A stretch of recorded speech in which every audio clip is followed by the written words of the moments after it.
नमस्कार साथियों, हमारा टॉपिक चल रहा था राज्य दर्शन और सबसे अनोखे टॉपिक राज्य दर्शन में जम्मू कश्मीर हमारा कंप्लीट हुआ। जम्मू कश्मीर के बाद में आज आपके सामने है हिमाचल प्रदेश। हिमाचल प्रदेश की प्रत्येक बात को सांस्कृतिक बात है, किसके उत्पादन में करनी है, प्रोडक्शन किस बात का है, और इसके अलावा यहाँ की क्लाइमेट के बारे में बात करेंगे। क्यों हर किसी दिमाग में हिमाचल प्रदेश को लेकर एक अलग ही थीम रहती है, क्यों वो यहाँ एक पर्यटक के रूप में आकर्षित रहता है, हिमाचल प्रदेश का इसका रीजन क्या है। हम शुरू से हिमाचल प्रदेश को उठाते हैं कि इतिहास में और किस प्रकार से हिमाचल प्रदेश का एक स्टार्टिंग से रवैया रहा हुआ है। प्राचीन काल में एक नाम था, आपने सुना होगा पंजाब। पंजाब एक स्टेट भी है, इसको भी मैं आगे पढ़ाने वाला हूं। इसी पंजाब का एक अभिन्न कह सकते हो, पंजाब का ही एक अंग था। हमारा देश स्वतंत्र हुआ 15 अगस्त 1947 को। स्वतंत्र होने के बाद में यहां पर संवैधानिक स्वतंत्र हुआ 15 अगस्त 1947 को। स्वतंत्र होने के बाद में यहां पर संवैधानिक गतिविधियां शुरू हो गई थी। इसके बाद देखा जाए तो 15 अगस्त 1948 को जो हिमाचल प्रदेश है, हिमाचल प्रदेश पंजाब से अलग कर, हिमाचल प्रदेश को पंजाब से अलग कर बनाया गया एक केंद्र शासित प्रदेश। इसे नाम दिया गया केंद्र शासित प्रदेश का नाम दे दिया। किसको नाम दिया गया था? हिमाचल प्रदेश को नाम दिया गया। Okay report. 26 जनवरी 1950 को भारत में लागू हुआ संविधान। 26 जनवरी 1950 को भारत में क्या लागू हुआ? संविधान लागू हुआ।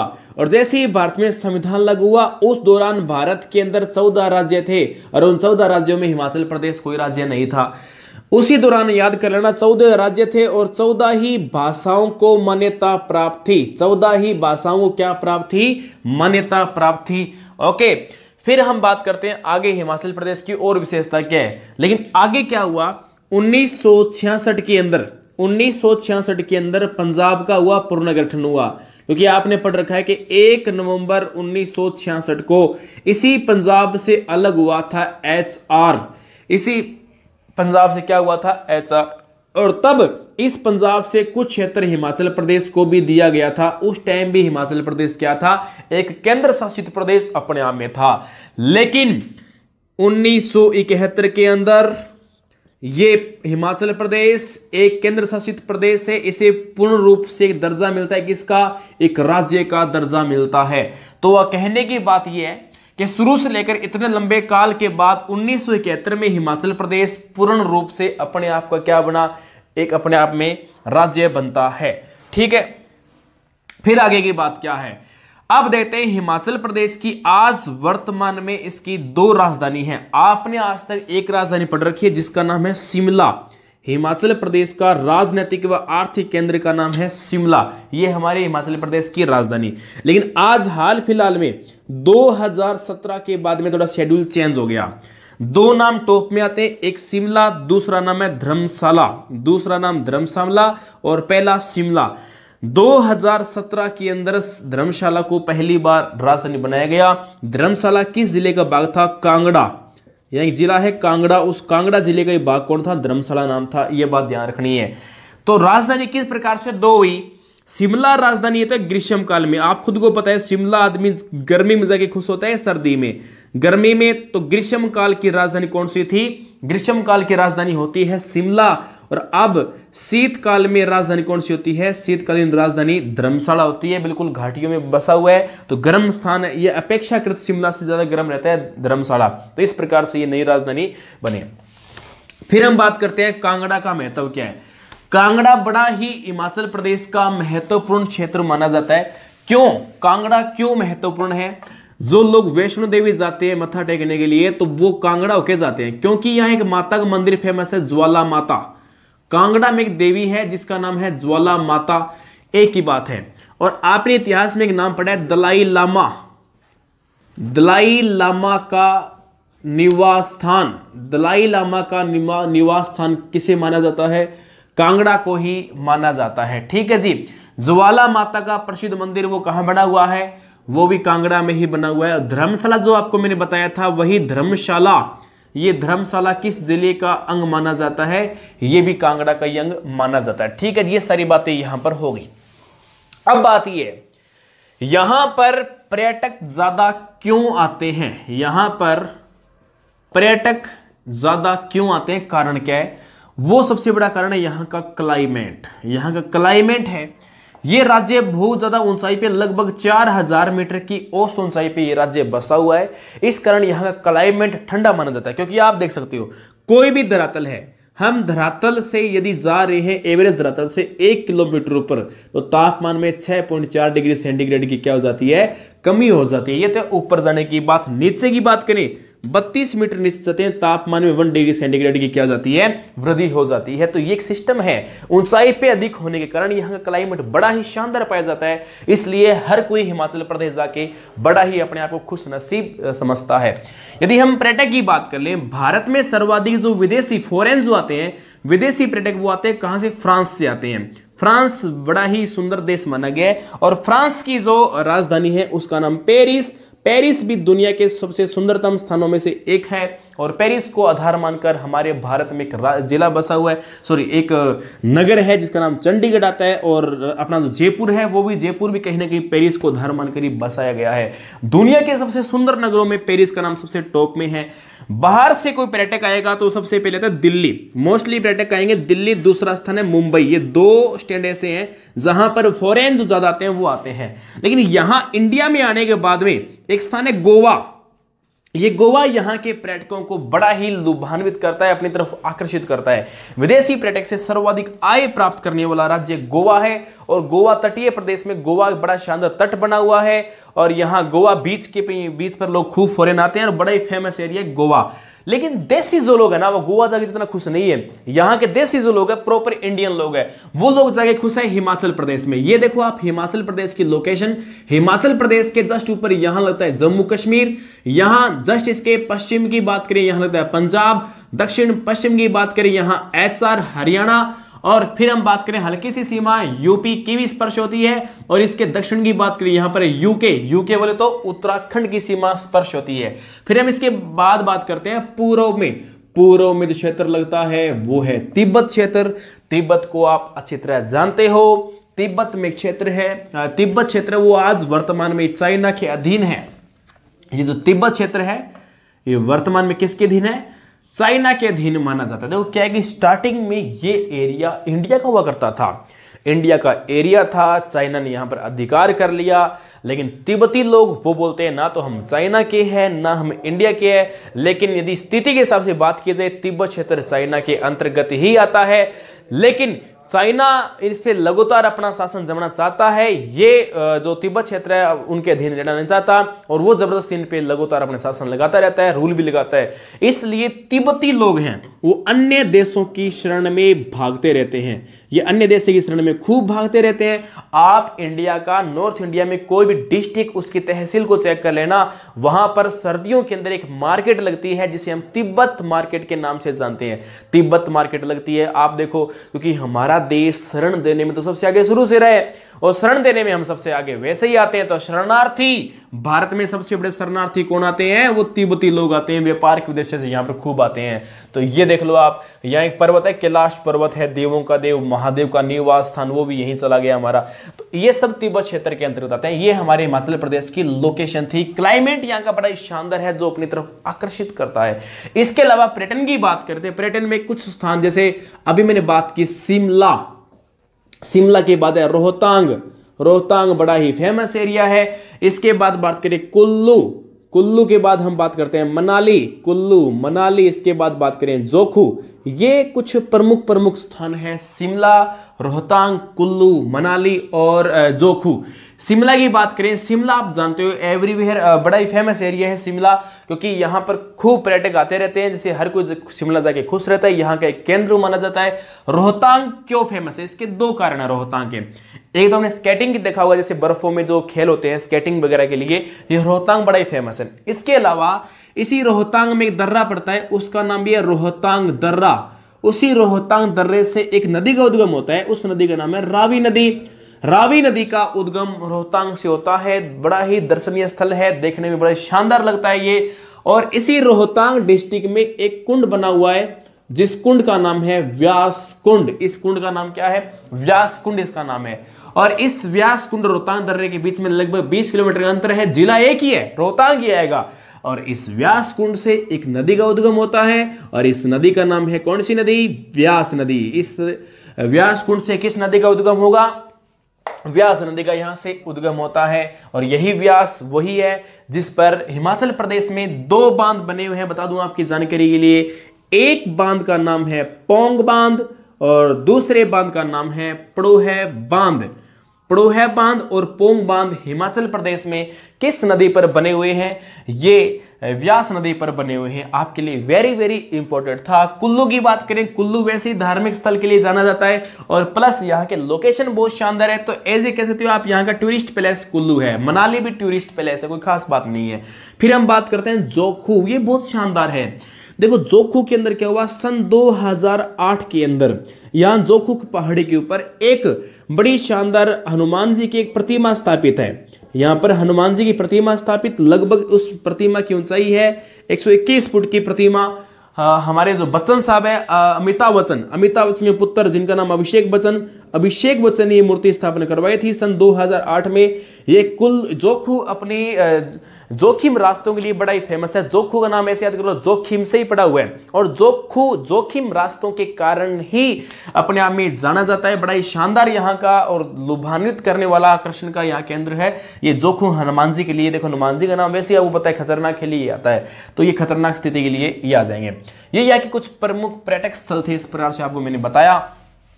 और हम बात करते हैं आगे यहाँ के फिजिकल फीचर्स की बात करते हैं, कुछ प्रोडक्शन की बात करते हैं। यहाँ उत्पादन किस प्रकार का हिमाचल प्रदेश के अंतर्गत होता है। हम बात करें उत्पादन की, तो हमारे देश के अंदर सेब जो सर्वाधिक होते हैं, एप्पल हमारे देश में सर्वाधिक होते हैं, वो हिमाचल प्रदेश के अंदर होते हैं। ध्यान रहे एप्पल का स्थान दूसरा जम्मू कश्मीर का भी आता है। एक मावट की जो वर्षा होती है, जो हल्की फुल्की वर्षा, जिसे जम्मू कश्मीर में चिलई कला बोलते हैं, और वहां पर सेब फसल के लिए लाभदायक मानी जाती है। एप्पल हमारे भारत में 50 से अधिक प्रकार के होते हैं, चाहे कितने प्रकार के एप्पल हो, पर एप्पल में ऑल ओवर की बात करें सबसे आगे हमारा हिमाचल प्रदेश ही आता है, जिसे हम शिमला के एप्पल बोलते हैं या हिमाचली एप्पल बोलते हैं। आजकल तो गोल्डन एप्पल भी आता है, ग्रीन एप्पल भी आता है, एक प्रॉपर रेड एप्पल भी आता है जो अर्जेंटीना से भी हमारे यहाँ एप्पल आता है, जो लगभग 200 के समथिंग 1 kg के हिसाब से आपको मार्केट में ये अवेलेबल होता है। इसके बाद और हम बात करें प्रोडक्शन के मामले में, एप्पल की बात हुई। एप्पल के बाद एक फ्रूट है चेरी के नाम से फेमस फ्रूट है चेरी सर्वाधिक कहाँ होती है? हिमाचल प्रदेश के अंदर चेरी होती है। चेरी आप जैसे कि आमतौर पे खाते हो, आइसक्रीम वगैरह में चेरी आपने खूब खाई होगी। चेरी एक फ्रूट का नाम भी है, चेरी का एक फ्रूट है। चेरी फ्रूट सर्वाधिक कौन से राज्य में होता है? चेरी फ्रूट यहां होता है। इसके अलावा हम बात करें ग्रीन टी की बात करें, ग्रीन टी प्रोडक्शन में सबसे आगे कौन है? हमारा Himachal Pradesh state green tea की प्रोडक्शन में। ओनली टी की बात करते हैं कि चाय सर्वाधिक कहां होती है, तो आप बोल दोगे असम राज्य में। चाय सर्वाधिक भारत में कहां होती है? असम राज्य में। इसके अलावा कॉस्टली जो चाय आती है, क्वालिटी वाली, जो जिसकी बेस्ट क्वालिटी होती है, अच्छी गुणवत्ता वाली चाय जाती है, वो दार्जिलिंग में होती है। पश्चिम बंगाल का एक स्थान है दार्जिलिंग, और ये दार्जिलिंग स्थान गुणवत्ता वाली चाय के लिए प्रसिद्ध है। जो महंगी चाय 10,000 रुपए से अब इसका ज्यादा रेट होता है, तो दार्जिलिंग की चाय फेमस है। पश्चिम बंगाल WB आएगा, जिसे आज वर्तमान में बांग्ला के नाम से जाना जाता है। बांग्लादेश और बांग्ला में डिफरेंस है, ठीक है। बांग्लादेश एक कंट्री है और बांग्ला हमारा स्टेट, जिसका प्राचीन नाम WB। ओके, फिर बात करें ग्रीन टी, हरी चाय। आजकल आपने नाम सुना होगा ग्रीन टी, जैसे जो जिनका मोटापा ज्यादा होता है वो लोग ग्रीन टी पीते हैं। तो इस प्रकार से ग्रीन टी की प्रोडक्शन में भी हमारा ये हिमाचल प्रदेश राज्य अग्रणी है। इसके अलावा शिमला, खुद नाम से पता लगता है, शिमला मिर्च आती है, एक मिर्ची आती है, वो एक फुली सी मिर्च, आप सब जानते हो शिमला मिर्च कैसी होती है। शिमला मिर्च प्रोडक्शन में भी आगे है कौन? हिमाचल प्रदेश राज्य आगे है। ये कुछ प्रमुख फल थे, फ्रूट्स वगैरह में आगे हैं। यदि हम कंप्लीट फ्रूट की बात करेंगे, सर्वाधिक फ्रूट उत्पादन में सबसे आगे कौन है, तो वो आएगा महाराष्ट्र आएगा। इसलिए बास्केट ऑफ फ्रूट्स के नाम से हिमाचल प्रदेश को जाना जाएगा। और यहाँ केवल फ्रूट्स की, ये जो एप्पल, चेरी, ग्रीन टी और कुछ फ्रूट और आते हैं, इन सब की बात करें तो हमारे लिए हिमाचल प्रदेश खूब इसमें आगे रहेगा, ठीक है।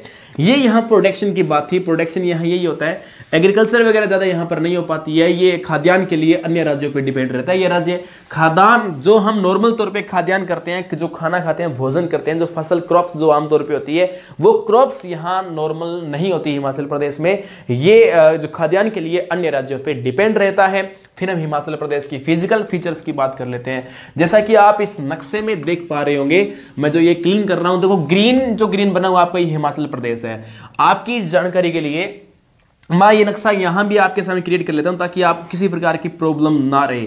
ये मान लो हमारा दक्षिणी भारत, और दक्षिणी भारत के बाद में इस प्रकार से हमारा उत्तर भारत, और यहां पर जम्मू कश्मीर, और कश्मीर को चीरते हुए हम आगे बढ़ते हैं और आगे बढ़ेंगे। इस प्रकार से ये हमारा पूरा इंडिया लगभग काम चलेगा। फिर यहां पर एक हमारा छोटा सा स्टेट आएगा जो लगभग 57,000 वर्ग किलोमीटर में फैला हुआ है, जिसका नाम हिमाचल प्रदेश आता है। हिमाचल प्रदेश की हम जो बात कर रहे थे, फिजिकल फीचर्स की बात कर रहे थे, यहां पर लगभग भाग के अंदर माउंटेन फैली हुई है। माउंटेन की हम बात करें तो वो माउंटेन यहां हिमालय पर्वत है, जिसका अधिकांश रूप से यहां पर विस्तार हुआ है, तो वो हिमालय पर्वत आता है। ठीक है, ओके। ये जो बॉर्डर है ना, इंडिया और चाइना या तिब्बत कह सकते हो, इंडिया और चाइना के बॉर्डर पे हमारे हिमालय की 4 श्रृंखलाएं आती है। जैसे आप कह सकते हो ट्रांस हिमालय, एक दूसरा है आपका व्रत हिमालय, फिर आता है लिटिल हिमालय, जैसे हम बोलते हैं, मध्यम हिमालय, मिडिल हिमालय, इसके बाद शिवालिक श्रेणी आती है। ये 4 हिमालय की श्रेणियां हैं, जिनमें से सबसे ऊंची सेकंड लेवल की जो श्रेणी है वो स्टेप पे सेकंड है, लेकिन ऊंचाई सर्वाधिक आती है, तो वो पड़ती है यहां पर। ठीक है, वृद्ध श्रेणी की बात करें, सबसे ऊंची घाटी है ये, सबसे ऊंची श्रेणी है, सबसे लंबी श्रेणी भी आती है। और यहां तिब्बत में एक झील है अर्धचंद्राकार आकृति के अंदर, उस झील का नाम है राक्षस ताल झील। बड़ी फेमस झील मानेगी अपने आप में ये। राक्षस ताल झील से एक नदी का उद्गम हुआ जिसका नाम है नर्मदा नदी। जिसका नाम क्या हुआ? नर्मदा नदी निकलती है, राक्षस ताल झील तिब्बत से निकलती है। और ये नदी इंडिया में जब एंट्री करेगी किस श्रेणी से, देखो आज तक प्रश्न बार बार क्या उठा है, शिपकी और प्लस ला, देखो ये 2 शब्दों से मिलकर बना है। शिपकी वहां के छोटे से स्थानीय क्षेत्र को बोलते हैं, ला वो दर्रे से लगाते हैं, पर्वतीय प्रदेश को वहां ला बोलते हैं। शिपकी ला मतलब पूरा नाम, वैसे बोलने का आप शिपकिल्ला बोल दो कोई दिक्कत नहीं है, शिपकी अलग आएगा, ला अलग है। शिपकिल्ला दर्रा बनता है, ये गार्ज, हम इसको गार्ज भी कह सकते हैं, इंग्लिश में गार्ज बोलते हैं, दर्रा गार्ज। तो शिपकिल्ला दर्रा के माध्यम से सतलज नदी इंडिया के अंदर, देखो ऐसे याद कर लो, से सतलज और से शिपकिल्ला दर्रा से सतलज नदी इंडिया में एंट्री करती है वृद्ध श्रेणी से होते हुए, और यहां प्रवेश करने के बाद ये नदी हिमाचल प्रदेश के अंदर से मध्य से बहती हुई पंजाब के अंदर एंट्री करते हुए नदी ये पंजाब को चीरते हुए पाकिस्तान के अंदर प्रवेश करती है। तो ये सतलज नदी यहां की जीवन रेखा कहलाती है, हिमाचल प्रदेश की लाइफलाइन ऑफ हिमाचल प्रदेश। तो क्या बोलोगे? सतलज रिवर को कहा जाता है। ओके, यहां एक जिला और इस जिले का नाम है बिलासपुर। हिमाचल प्रदेश में एक डिस्ट्रिक्ट जिसका नाम बिलासपुर, और बिलासपुर के अंदर यहां एक डैम बना हुआ है जिसका नाम है बांखड़ा बांध, और बांखड़ा बांध बिलासपुर में बना हुआ है। और ये हमारे भारत का ऊंचाई के हिसाब से सबसे ऊंचा बांध है। भारत में सबसे ज्यादा ऊंचाई पर स्थित बांध की बात करें तो कौन सा बताओगे? बांखड़ा बांध बताओगे। जबकि सबसे ऊंचा बांध है तो आप बोलोगे टिहरी बांध सबसे ऊंचा है, लेकिन ऊंचाई पर स्थित होना, देखो इन शब्दों पे आप गहन रूप से विचार कीजिएगा मैं क्या बोल रहा हूं। बड़ा ही संवेदनशील मुद्दा है ये कि सबसे ऊंचाई पर स्थित है तो बात करोगे बांखड़ा बांध। सबसे ऊंचा बांध है टिहरी बांध, 276 मीटर आएगा वो, ये 226 आ जाएगा, लगभग 226 मीटर पॉइंट समथिंग और भी लगता है, पर आप 226 याद कर लेना, ठीक है। इससे कुछ आगे यहां लगता है पंजाब का बॉर्डर, पंजाब के बॉर्डर पे आएगा रोपड़। पंजाब के अंदर एक ही फेमस सभ्यता स्थल है रोपड़, यहां पर एक बांध बना हुआ है और उस बांध को आप कह सकते हो नांगल बांध। उस बांध को हम क्या बोलेंगे? नांगल बांध बोलेंगे। देखो दो बांध बड़े बड़े आपस में मिल जाते हैं, जिनमें से एक बांध का नाम है बांखड़ा बांध और प्लस दूसरे बांध का नाम है नांगल बांध। जैसे ही इन दो बांधों को देखा किसने? नेहरू ने। बोला ये तो आधुनिक भारत के मंदिर है। ये तो क्या है? ये तो हमारे भारत के आधुनिक भारत के मंदिर की उपाधि दे दी, इन्हें एक नाम और दिया। बोले ये तो चमत्कारी विराट वस्तु है। ये क्या है? चमत्कारी विराट वस्तु की उपाधि एक और दे दी, इनको संज्ञा दे दी। इस प्रकार से दो शब्द आपको फिर याद रखने पड़ेंगे। आधुनिक भारत का मंदिर किसे बोलते हैं? बांखड़ा नांगल बांध परियोजना को कहा जाता है। ये दो बांध इसके अंदर आएंगे, ये बनी एक परियोजना। परियोजना आपकी कई प्रकार की होती है, वृहद परियोजना, बहुउद्देशीय परियोजना, मध्यम परियोजना और लघु परियोजना। ठीक है, तो बहुउद्देशीय परियोजना ये आती है। बहुउद्देशीय मतलब जो 2 या 2 से अधिक राज्यों को लाभ देती है, प्लस उस परियोजना से सिंचाई भी होती है, पेयजल भी होती है, प्लस वहां पर विद्युत उत्पादन भी होता है। तो ये सब उद्देश्य जिससे पूरे होते हैं उसको बहुउद्देशीय बोलते हैं। कहीं आप अपना देसी अंदाज लगा लो, बहु और उद्देश्य, जिसका उद्देश्य बहु से हो उसको बोलते हैं बहुउद्देशीय। तो आप ऐसा इसके अंदर अंदाजा बिल्कुल भी नहीं लगाओगे। तो बहुउद्देशीय परियोजना है, मल्टी इरिगेशन प्रोजेक्ट आप कह सकते हो इसको। ठीक है, अब देखो, आधुनिक भारत का मंदिर प्लस चमत्कारी विराट वस्तु के नाम से इसे जाना जाता है। ओके रिपोर्ट यहां तक। अब बता दूं आपको, बांखड़ा नांगल बांध परियोजना से कितने राज्यों को लाभ होता है? तो 4 यहां आपके स्टेट है जिनको बेनिफिट होता है, जिनमें से सर्वाधिक लाभ उठाता है पंजाब। बांखड़ा नांगल बांध परियोजना से पंजाब को सर्वाधिक लाभ होता है। प्लस सेकंड स्टेट की बात करें तो वो आपका हरियाणा आएगा। थर्ड की बात करें हमारा राजस्थान है। लेकिन हम हिमाचल प्रदेश की बात करते हैं तो हिमाचल प्रदेश के अंदर पानी पेयजल के लिए नहीं मिलता, पानी विद्युत के लिए केवल मिलता है। वहां सिंचाई भी इस पानी से नहीं हो पाती है, प्लस पेयजल भी नहीं मिलता, क्योंकि वहां पर और भी कई सोर्स है, वाटर सोर्स और भी वहां ज्यादा, इसलिए और अन्य माध्यम से वहां पानी मिल जाता है। लेकिन यहां जो पानी हिमाचल को मिलता है वो मिलता है विद्युत उत्पादन के लिए। तो मतलब यहाँ पावर सोर्स के लिए पानी मिलता है। आप इस बात का ध्यान रखोगे, क्योंकि हिमाचल प्रदेश पर्वतीय प्रदेश जहां पर बिजली संसाधनों का अभाव माना जाता है, ये भी इसकी एक खास बात अलग से आ जाती है। हिमाचल प्रदेश में जो नदी थी उसकी मैंने बात लगभग आपके सामने क्लियर कर दी। अब बताओ किसी प्रकार की प्रॉब्लम है? यदि आपके सामने कोई भी किसी प्रकार की प्रॉब्लम है तो आप मुझे कमेंट बॉक्स में जाके लिखो, सर ये ऐसे हमारे प्रॉब्लम है, इसका सोल्यूशन निकालिए, तो हम इसका और भी कोई सोल्यूशन निकालेंगे। जैसे मैं अब जो पढ़ाया है उस पूरे मैटर को आपके सामने रिपीट करता हूं, आप सभी बराबर इसको देखते रहेंगे। जैसा कि मैंने बताया, हिमाचल प्रदेश स्टार्टिंग में केंद्र शासित प्रदेश था, 1948 में केंद्र शासित प्रदेश बना और 1966 में पंजाब से कुछ भाग इसको और मिला, और तभी भी एक केंद्र शासित प्रदेश ही था। और 1971 में कुछ पंजाब का भाग लेकर एक अपने आप में एक नया राज्य बनता है। हिमाचल प्रदेश बना अपने आप में एक राज्य। हिमाचल प्रदेश की राजधानी प्रॉपर हम पढ़ते थे एक ही, जिसका नाम शिमला था। लेकिन हिमाचल प्रदेश के आज 2 राजनीतिक केंद्र माने जाते हैं, एक शिमला, दूसरा धर्मशाला। ग्रीष्मकालीन जो राजधानी है, ग्रीष्मकालीन राजधानी का नाम क्या आएगा? वो तो है शिमला, क्योंकि आप शिमला में ठंड ज्यादा रहती है। आप खुद सपोज करो कि गर्मियों में हम कहां रह पाएंगे? शिमला में अच्छी तरह से रह पाएंगे। धर्मशाला ग्रीष्मकालीन नहीं, शीतकालीन राजधानी आपकी रहेगी, जो कांगड़ा जिले का अंग था, अब इसको अलग कर दिया गया है। फिर जो मैंने बात की प्रोडक्शन की बात की, उत्पादन की बात की, कि हिमाचल प्रदेश में काफी सारी सेब की किस्में होती है। तो ऑल ओवर इंडिया में देखा जाए तो सेब उत्पादन में सबसे आगे कौन सा आएगा?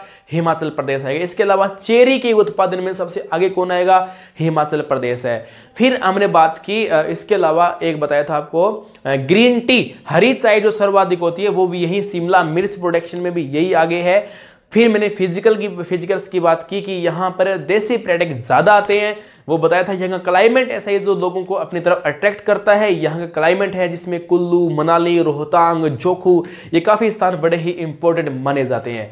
आपको पता है जैसे कि रोहतांग क्यों फेमस है? स्केटिंग के लिए रोहतांग फेमस है। यहाँ के 2 स्थान बड़े पॉपुलर है, तो रोहतांग दर्रा जो पर्यटकों को अपनी तरफ आकर्षित करता है, जहां से रावी नदी का भी उद्गम माना जाता है।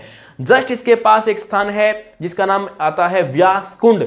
व्यास कुंड से एक नदी निकलती है, बड़ा एक धार्मिक स्थल है ये व्यास कुंड, जहां से व्यास नदी का उद्गम होता है, जो हरिके बैराज फिरोजपुर में जाके सतलज नदी के अंदर जाके मिल जाती है। एक हेम साहिब यहाँ पर गुरुद्वारा भी बना हुआ है, बड़ा ही फेमस गुरुद्वारा है, जिसमें गर्म पानी बताया जाता है कि इस कुंड के अंदर तैयार होता है। एक देवी है और एक तरीके से आप कह सकते हो प्रभु की शक्ति मान गई है यहाँ पर, और देवी चमत्कार मान रखा है यहाँ पर। तो वो भी स्थान हिमाचल प्रदेश के अंदर आपके आ जाता है। फिर मैंने कुछ और भी आपसे बातें की थी। रोहतांग के बारे में बात हुई। जोखू क्यों फेमस है? नॉर्थ इंडिया के अंदर सबसे फेमस बालाजी महाराज की प्रतिमा है। जोखू मतलब जोखिम भरा यहाँ का रास्ता है। 2008 में अभिषेक बच्चन ने यहाँ हनुमान जी की प्रतिमा स्थापित करवाई, जिसकी हाइट 121 फीट मानी गई है। ओके, इसके बाद की बात क्या थी? पर्यटक स्थल आपके लगभग पूरे हुए। कुल्लू और मनाली सामान्य स्तर पे वहां के लोकेशन और क्लाइमेट के लिए वहां जाने जाते हैं, अच्छे स्थान माने जाते हैं। ठीक है, इसके बाद बताया सतलज नदी निकलती है ये राक्षसताल झील तिब्बत से। निकलने के बाद वृद्ध श्रेणी के संगम पे यहाँ एक शिपकिला दर्रा है। शिपकिला दर्रा है। शिवकिला दर्रा से इंडिया में एंट्री करती है। बिलासपुर में इस पे एक बांध बना है जिसका नाम भांखड़ा बांध है। और जैसे ही पंजाब की सीमा में एंट्री करेगी तो यहां पर रोपड़ के अंदर एक बांध आएगा, नांगल बांध।